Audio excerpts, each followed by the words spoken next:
Bom dia, meu irmão, minha irmã. Quero saudar a todos vocês nesta manhã, dizer da saudade que tenho de todos, né? E creio que em breve o Senhor nos dará a graça de estarmos novamente nos reunindo e podendo estarmos juntos na presença de Deus, fisicamente. Como vocês puderam ver, eu estou aqui no pátio da nossa igreja, do nosso templo, e porque a minha esperança, a minha expectativa, que em breve o Senhor nos dará a graça de voltarmos a nos reunir presencialmente aqui no nosso templo. Então eu quero saudar a todos e dizer da minha oração, da minha alegria também de estar com todos vocês aqui nesta manhã, através dessa plataforma, para refletirmos na palavra de Deus. Nós já estamos há mais de 3 meses sendo igreja sem prédio, igreja sem templo. O nosso templo está fechado, mas a nossa igreja continua com a sua missão. A sua missão como povo de Deus, amar a Deus sobre todas as coisas e crescermos juntos em graça e em conhecimento, servirmos uns aos outros, amando o nosso semelhante como a nós mesmos, indo também ao mundo anunciando as boas novas de Jesus Cristo, boas novas de salvação, orando pelo nosso país, pelas famílias e por todos nós. Então temos cumprido aí a missão de Cristo Jesus, a missão de ser igreja do Senhor Jesus.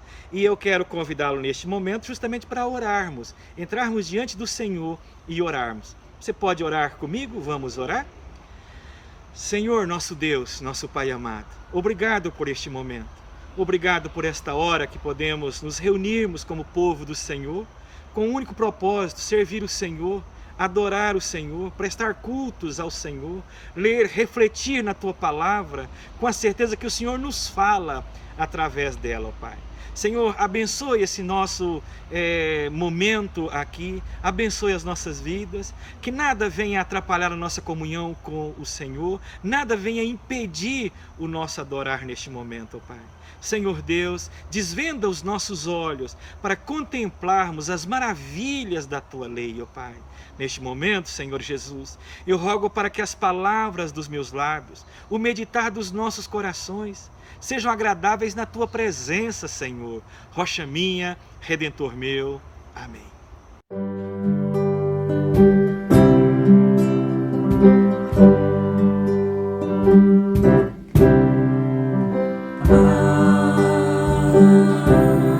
Como é bom poder aos pés da cruz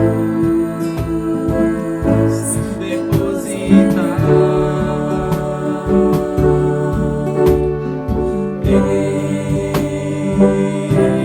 este meu fardo pesado e árduo de carregar,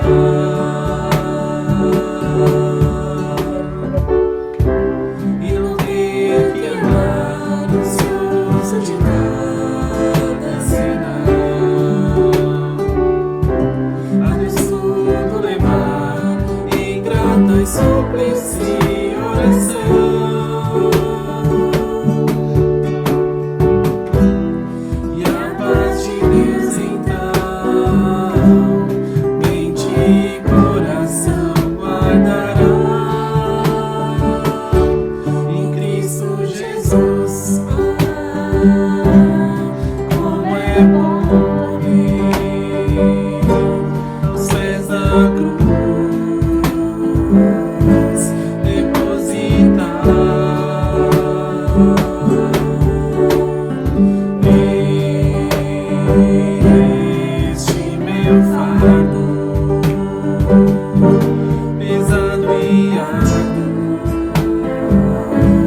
Deus seja louvado.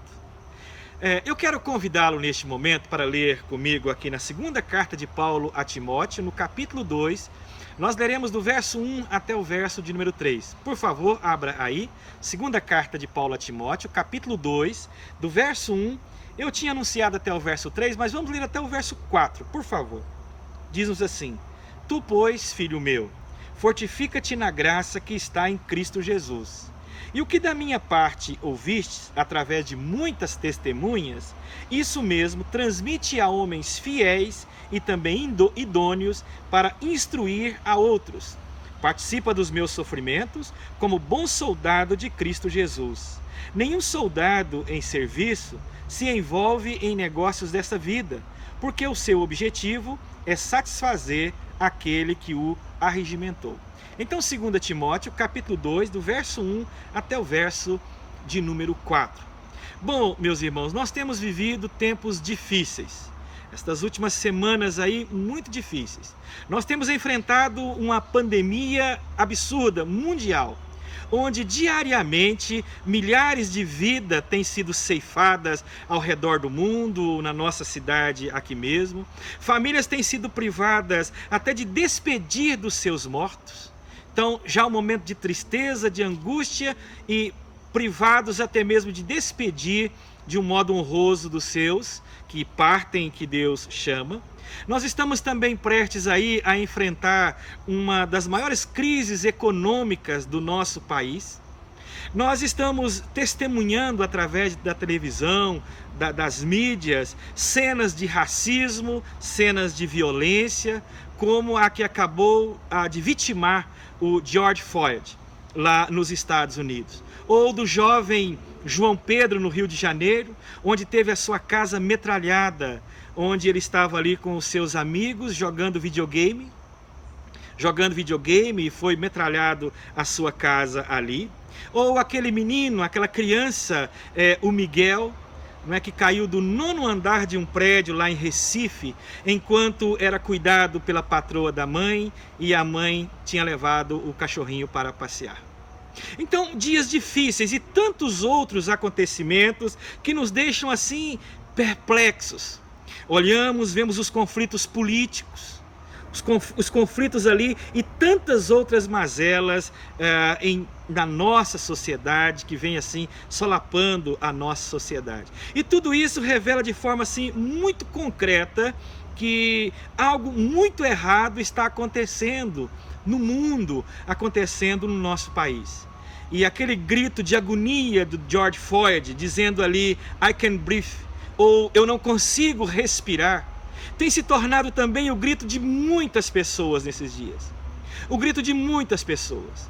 O grito de muitas esposas em seus lares, vivendo às vezes situações tão delicadas que às vezes quase que não conseguem respirar. Filhos vivendo também com pais opressores e outras situações. Funcionários nas empresas, mediante o seu chefe, às vezes ameaças de perda de emprego, perda do seu poder de compra salarial, e assim muita gente sufocada por tantas coisas. Eu não consigo respirar. Quantos nesses dias, talvez o seu testemunho, o seu grito seria esse: eu não consigo suspirar. Quando somos atingidos por situações semelhantes a estas, é como se o chão se abrisse debaixo dos nossos pés e tudo começasse a colapsar. Eu não consigo respirar. Mas é um bom momento para nós, como servos de Deus, trabalhar pela reconciliação e estender o amor ao próximo, aos nossos vizinhos. É um momento muito bom também para ouvir os outros, ouvir as demandas, as necessidades dos outros. É um bom momento para nós adotarmos uma postura de aprendizado. Uma postura de aprendizado, de pesquisar nas Escrituras, ver o que Deus tem falado para nós, como é que Deus conduz todas essas coisas. Momento também muito bom para examinar o nosso próprio coração e descobrir ali maneiras onde podemos ser mais eficazes como servos de Deus, como filhos de Deus. Por isso eu quero trazer uma mensagem nesta manhã cujo resumo seria: o mundo precisa de pessoas fortalecidas pela graça, que transmitem as boas novas a outras pessoas e que se posicionam a serviço de Jesus como um bom soldado. Então, olhando aqui para esse texto, seria este o resumo da nossa reflexão nesta manhã. Quando Paulo escreveu essa carta, ele estava vivendo em um mundo talvez tão complicado quanto o nosso. Talvez em algumas situações piores que as nossas e outras melhores que a nossa também. Mas era uma situação muito complicada. Quando nós lemos o livro de Atos dos Apóstolos e vemos o apóstolo Paulo saindo para evangelizar, para plantar muitas igrejas, nós percebemos como era um mundo complicado. As mulheres, em muitos lugares, eram discriminadas, tratadas como cidadã de segunda classe. Havia também escravidão, uma escravidão um pouco diferente do formato que nós tivemos no nosso Brasil e conhecemos através dos livros de histórias, mas uma escravidão ali de brancos e de várias pessoas, vários povos.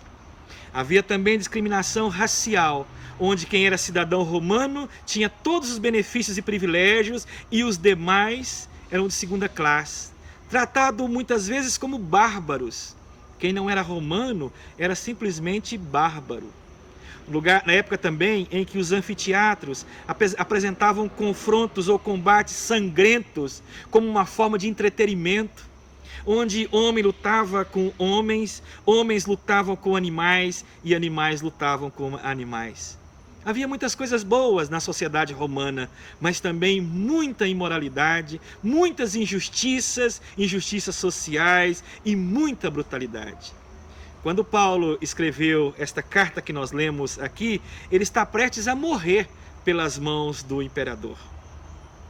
Alguns chegam a dizer que ele na prisão, e a tradição vai dizer para nós que após ele escrever essa carta, não demorou muito para que ele fosse decapitado.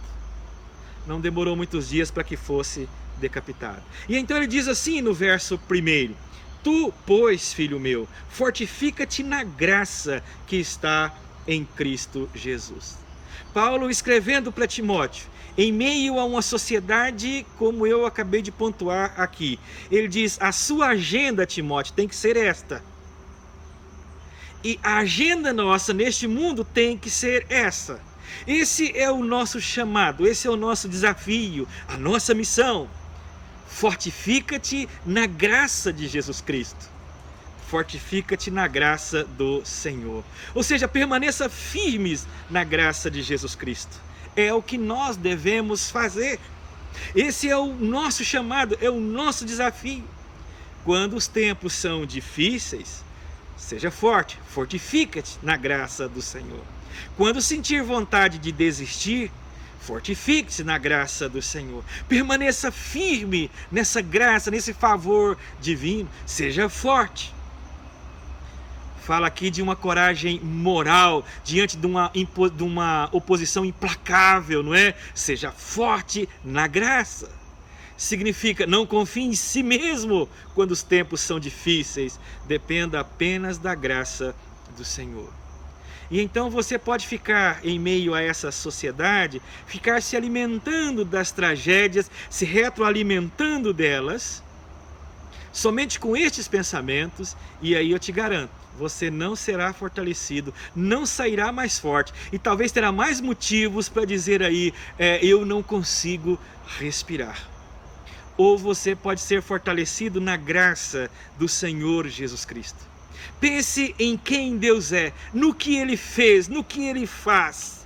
Maravilhe-se com a ideia de que Jesus entrou neste mundo de tristeza, de dor, proclamando boas novas, levando os nossos pecados, derrotando o mal, derrotando a morte, anunciando um reino onde não haverá injustiça, maldade, um reino onde Ele enxugará todas as lágrimas dos olhos. Pense em como isso pode afetar a sua vida. Veja então, a vida cristã começa pela graça, mas não para por aí. A vida cristã continua pela graça. Continua pela graça.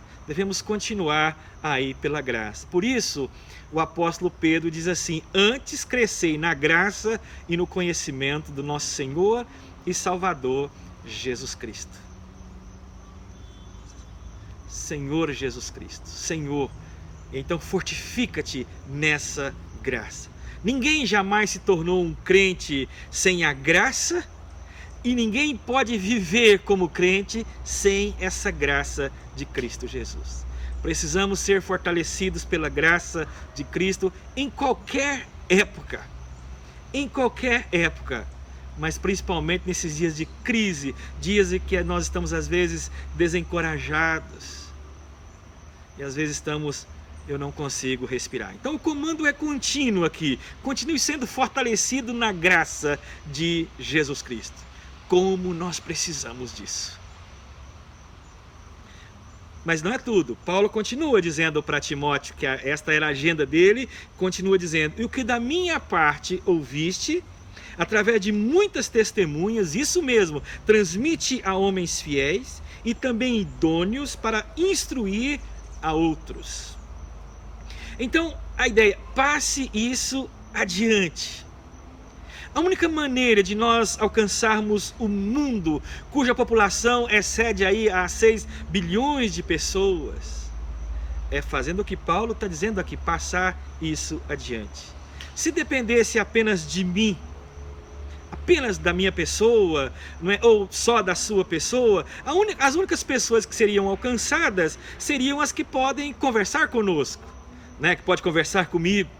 Mas eu estou limitado pelo tempo, pelo espaço, pelas oportunidades, não é? Também. E então, se eu quero fazer a diferença no mundo, eu devo praticar essa multiplicação de ensinamentos bíblicos, essa multiplicação do discipulado. É interessante que em um mundo de questões sociais tão complicadas, um mundo de escravidão, um mundo de racismo, o mundo de infanticídio e outras questões lá na época, como é que Paulo poderia fazer a diferença ali? Como é que Paulo poderia começar a mudar aquela história? Então ele começa plantando sementes, ou semeando sementes ali, através das suas cartas. Por exemplo, ele escreve para Filemão, a carta a Filemão, que é como se fosse um bilhete, uma pequena carta ali. E ele não ataca frontalmente a maneira como Filemão vivia. Mas ele diz assim, Filemão que era um homem rico, um homem de posses, um homem que tinha escravos, tinha servos, e ele diz para Filemão assim: olha, recebe Onésimo, que era o seu escravo, agora convertido, recebe Onésimo como se estivesse recebendo a mim. Trate-o como irmão, trate-o como irmão. Se em alguma coisa ele lhe deu prejuízo, põe na minha conta. Quando eu for aí, eu acerto com você. Então, Paulo fala isso. Como é que Filemão iria tratar Onésimo a partir disso? Trate-o como irmão. Receba-o como se estivesse recebendo a mim. Quer dizer, já mudaria no trato de Filemão com Onésimo. Antes, ele diz, antes ele te foi inútil, mas agora me é útil. Paulo sabe que se ele espalhasse o evangelho, ensinando as pessoas, isso significaria em mudanças.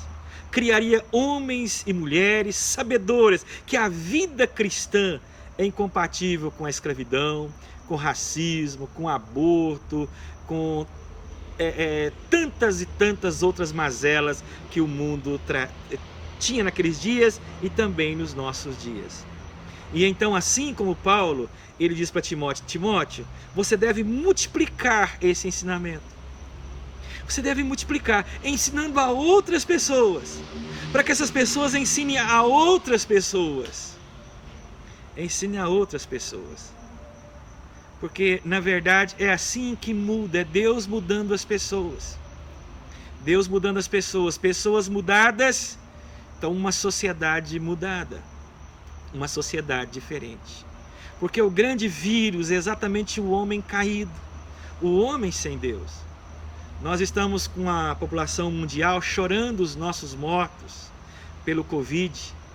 Chorando e lamentando, e deve ser assim mesmo, né? Quão triste é essa situação. mas eu ouvi que nos Estados Unidos foi proibido em alguns estados lá, né? Neste período foi proibido o aborto. Tiveram ali manifestações porque eles queriam continuar com o aborto. O aborto não era problema para eles. Os mortos do Covid, sim, mas o aborto não. É tudo morte, é tudo terrível. Vidas sendo ceifadas. Então o pior vírus é exatamente o homem sem Cristo Jesus. Agora, como é que muda isso? É através do Evangelho.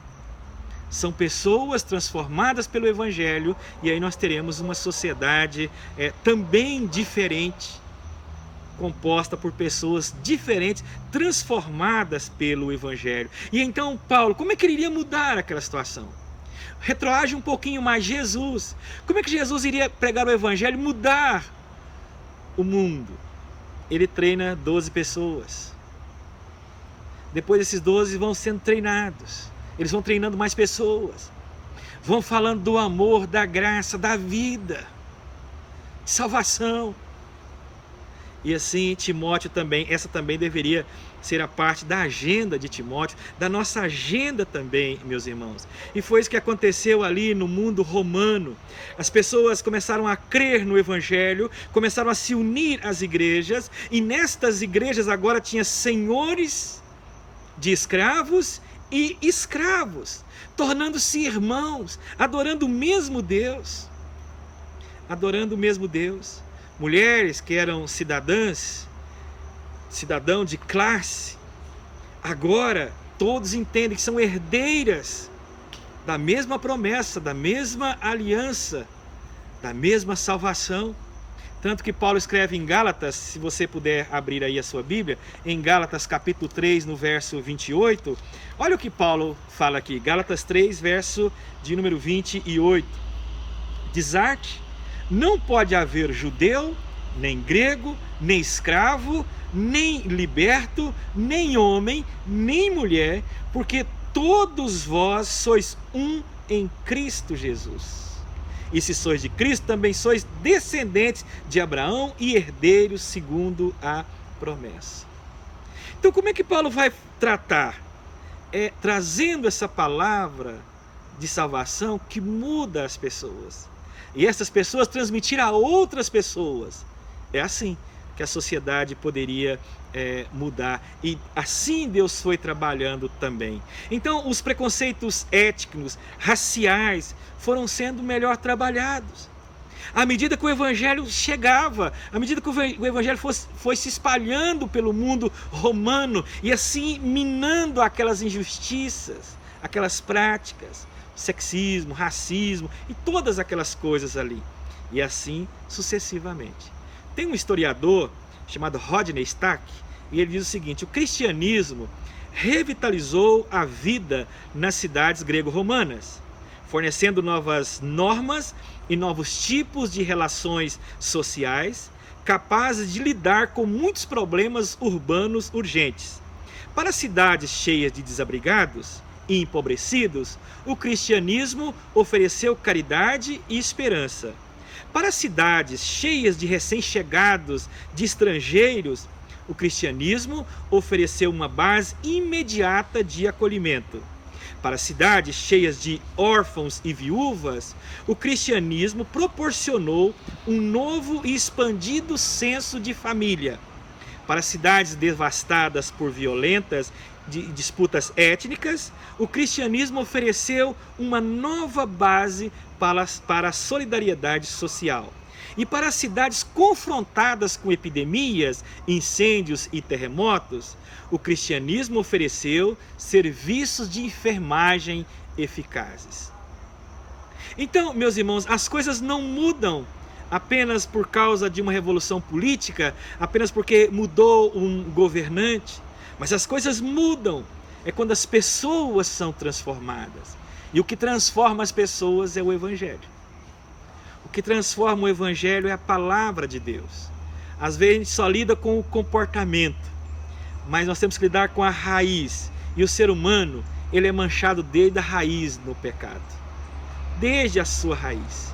E o Evangelho vai tratá-la ali, vai transformar a vida ali, o coração ali.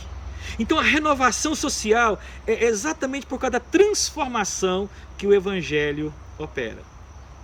Então Paulo diz para Timóteo: Timóteo, ensine a pessoas essa verdade, o que você aprendeu de mim. Elas tendo esse compromisso de ensinar a outros também. E assim a sociedade vai sendo transformada. Então qual uma das melhores maneiras de combater a injustiça? Espalhe o Evangelho. Qual a maneira mais eficaz de combater o racismo? Espalhe o Evangelho. A diferença social, a exclusão social, pregue o Evangelho. Pregue o Evangelho. Quer dizer, faça o que Paulo diz para Timóteo fazer no verso de número 2. Confie esse Evangelho. Viva de acordo com ele e confie a outros e assim sucessivamente. Como é que poderia combater a fome e a miséria? Jesus disse assim: é porque quando você faz a um destes meus pequeninos, é como se você estivesse fazendo para mim.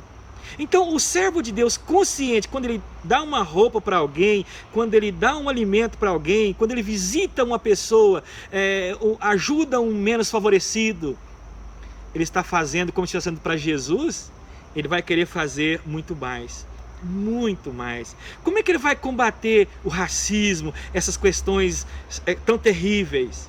É quando ele começa a olhar para a palavra de Deus e ver que nós somos feitos todos à imagem e à semelhança de Deus, descendemos de uma só família, de um só pai, de uma só mãe, que é de Adão e Eva, da mesma família. Fazendo algo ao meu semelhante, estou fazendo para a minha família. Se eu estou ferindo a minha família, estou ferindo a mim mesmo. Não é? Se a um de nós é negado a justiça, nenhum de nós pode ignorar. Se um de nós puder ser abusado, todos nós perderemos. Veja lá em Provérbios 31, verso 8. Livro de Provérbios, capítulo 31, o verso de número 8. Provérbios, capítulo 31, o verso de número 8. Diz-nos assim, Provérbios 31, verso 8. Abre a boca a favor do mundo, pelo direito de todos os que se acham desamparados. Olha aí. Abre a boca a favor do mudo, até eu li errado. Abre a boca a favor do mudo, pelo direito de todos os que se acham desamparados. Desamparados. Então, a imoralidade, como é que combate também a imoralidade? Combate na medida em que nós entendemos que o nosso corpo são membros do corpo de Cristo Jesus, que nós somos templos do Espírito Santo. Somos templo do Espírito Santo. Então não existe nenhuma instituição mais equipada e capaz de operar transformação do que a Igreja do Senhor Jesus, levando este Evangelho. Este Evangelho transforma a vida de pessoas. Então nós temos muito trabalho a fazer. E Paulo exorta Timóteo, dizendo: Timóteo, seja esta parte da sua agenda, não é? Então, você aprendeu de mim, ensine a outros homens, para que estes outros ensinem a outros, e assim sucessivamente. Mas em terceiro lugar aqui, meus irmãos, olha o verso de número 3 da carta de Paulo que nós lemos lá, segunda carta a Timóteo, capítulo 2. Ele vai dizer para nós assim, sobre o ser um bom soldado. Olha aí, capítulo 2, verso 3. Participa dos meus sofrimentos como bom soldado de Cristo Jesus. Nenhum soldado em serviço se envolve em negócio dessas vidas, porque o seu objetivo é satisfazer aquele que o arregimentou. Então, ainda como parte da agenda nossa como servos de Deus, ser um bom soldado de Cristo Jesus. São dias difíceis. Dias difíceis. Eu, particularmente, acredito que tempos mais difíceis ainda virão. Isso porque aqui no capítulo 3, na próxima página da sua Bíblia, no capítulo 3, verso 1, Paulo diz assim: sabe, porém, isto, nos últimos dias sobrevirão tempos difíceis. Tempos difíceis. Então eu creio que tempos mais difíceis ainda virão. É uma guerra E por isso que ele diz soldado. Soldado para a ideia de guerra. Ele diz, seja um soldado, ou participa dos meus sofrimentos como um bom soldado de Cristo Jesus. Ser soldado implica em um relacionamento, não é? Precisa ingressar no exército, precisa ser convocado e participar de um exército. Ninguém pode ser um soldado simplesmente porque ele quer. Não, ele foi chamado ali, não é? E então ele agora faz parte daquela corporação e ali ele vai estar. Então, soldados de Cristo, chamados por ele. Agora fazemos parte, né, desse povo de Deus, desse exército do Senhor. Implica em obedecer regras. Nos dias do apóstolo Paulo, os soldados romanos, eles eram convocados, recrutados, e eles tinham que deixar tudo. Deixar tudo. Podiam ser agricultores, deixavam a sua fazenda. Podiam trabalhar na cidade, tinham que deixar o seu trabalho. Era recrutado pelo general, eles iam. Você se lembra lá naquele filme, onde o Marcos Aurélio, e ele está perguntando ao Máximos, em O Gladiador, e aí ele pergunta para ele assim, há quanto tempo você está longe de sua esposa e da sua casa? Ele respondeu assim, 2 anos, 264 dias e esta manhã. Quer dizer, a sua lealdade àquele que o convocou, o levou para longe da sua casa já há quase 3 anos, porque ele era um soldado, tinha um relacionamento ali, obedecia regras, amava a sua família, os seus, mas estava lá, servindo. Paulo nos chama exatamente para ser soldados de Cristo Jesus, participar dos seus sofrimentos como um bom soldado de Cristo Jesus. Então, meus irmãos, esteja preparado para sacrifícios, dificuldades. Paulo está dizendo, eu quero que vocês tenham a mentalidade de um soldado, suportar as dificuldades, suportar as lutas, concentrem em agradar somente ao seu Senhor. E você pode fazer isso, porque um soldado, naqueles dias, o que estava reservado a eles eram muitas recompensas. No final das batalhas, eles eram recompensados pelo império. Muitas recompensas, nas batalhas, os despojos, havia muita recompensa para aquele que sobrevivia e ia até o final. Então, o bom soldado na sua luta, que não deserta, que não abandona, no final, as suas ações, o seu trabalho, era sempre recompensado pelo seu líder maior. Então, para aqueles que permanecerem na batalha com Cristo Jesus, como um bom soldado, chegará ao final, quando vai ouvir do Senhor dizendo assim, muito bom, servo bom e fiel. Depois que você combater esse bom combate, que você terminar a sua carreira, né, que você deixar ali, nesse momento final, você sabe que uma coroa de vida está reservada para você.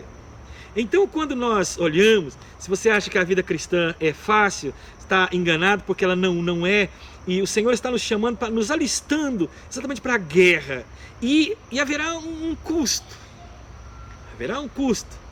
todas as manhãs, nós devemos nos acordar e dizer para nós mesmos, há uma batalha espiritual, cruel, sombria, sendo travada hoje. A gente pensa que os nossos problemas são com este, com aquele, com as pessoas, com os homens e tal. Mas a Bíblia diz que a nossa luta, na verdade, não é contra carne e sangue. São poderes, potestades celestiais. É contra o inimigo. Ele arquitetando, ele usando pessoas que ainda não servem a Deus. Ele manipulando vidas e causando muitos e muitos e muitos transtornos. Muitos transtornos. Difícil na vida de Paulo, complicadíssimo. Vivemos dias muito difíceis aí, muito difíceis, mas somos chamados e o Senhor dá uma agenda para nós. E qual que é a agenda que dá ali para Timóteo e para nós também? Nós, como sociedade, como servos de Deus, como a igreja, como é que nós deveremos agir? Primeiro, fortifique-se na graça do Senhor Jesus. Seja firme nessa graça. Fortaleça nela. na graça, no favor do Senhor. Depois, ajude-se a espalhar essas boas novas de transformação, boas novas de vida, que muda pessoas, muda costumes. Muda costumes. Depois, posicione-se na obra do Senhor Jesus como um bom soldado. Participe do sofrimento de Paulo, como Paulo dizia, como um bom soldado de Cristo, cujo único objetivo era agradar aquele que o chamou, que é o próprio Senhor Jesus. O próprio Senhor Jesus. Então, meus irmãos, o grito de agonia do George Floyd: I can't breathe. Eu não consigo respirar. E estes dias são tão difíceis. Quantos às vezes estão usando aí de forma simbólica, que poderia quase que dizer: eu não consigo respirar. Você, servo de Deus, se está num momento assim, a palavra para você é: fortifique-se na graça do Senhor. Fortifique-se na graça do Senhor. Essa é a primeira parte da nossa agenda. A segunda para nós é exatamente levar essa mesma palavra para que essa mesma graça possa alcançar vidas, transformar aqueles que têm costumes e práticas totalmente reprováveis. E em terceiro lugar, o Senhor está te chamando para uma batalha. Não está chamando para um resort, para um lazer. Tanto que o chamado do Evangelho, muitos hoje, é exatamente no que as pessoas vão ganhar, no que as pessoas vão receber. No passado, quando alguém era chamado e ele cria e ele se tornava um cristão, muitas vezes aquilo significava era uma sentença de morte. Tanto que testemunhar era exatamente essa ideia de sacrifício, era de morrer. Mas Ele nos chamou e é por Ele que nós estamos batalhando.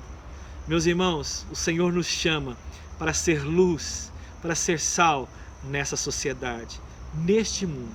Os dias são difíceis, poderão e eu creio que haverá momentos mais difíceis ainda. Mas em Cristo, nós continuaremos caminhando e levando a palavra que transforma pessoas. Pessoas transformadas, uma sociedade transformada. Amém, meus irmãos? Que Deus muito vos abençoe.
Maravilhoso Deus, eterno Pai, venho neste momento agradecer-te, ó Deus, por essa oportunidade de culto que o Senhor nos está nos concedendo. Obrigado, Senhor Jesus. Louvamos a Deus porque temos percebido durante o nosso dia que o Deus tem estado conosco, nos orientando, nos dando direção, nos mostrando que caminho seguir.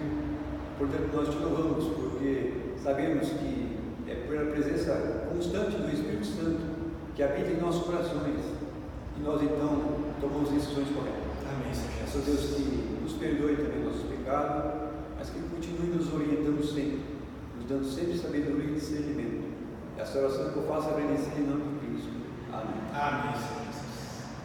E que a maravilhosa graça de Jesus Cristo, o amor misericordioso de Deus, o nosso Pai, e a paz do Espírito Santo esteja sobre você, sua família, hoje e para todo sempre. Amém. Deus te abençoe grandemente e hoje à noite nós estaremos novamente no mesmo canal em mais um culto na presença do Senhor.